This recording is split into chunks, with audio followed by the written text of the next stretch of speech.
que Jesus quer trazer para a gente, Igor. Meu reino não é deste mundo. A minha riqueza não é o salário que você ganha.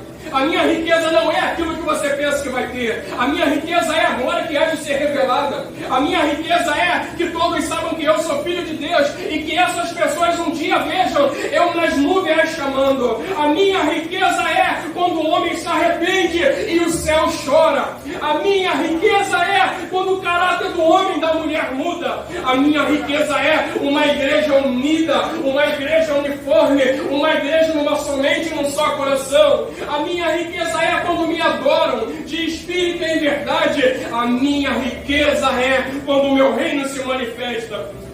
A riqueza de Deus é o poder derramado, é os enfermos sendo curados. A riqueza de Deus é quando os demônios são expulsos. A riqueza de Cristo é quando o nome de Deus é levado da maneira que o Evangelho diz. Essa é a riqueza e o governo de Deus.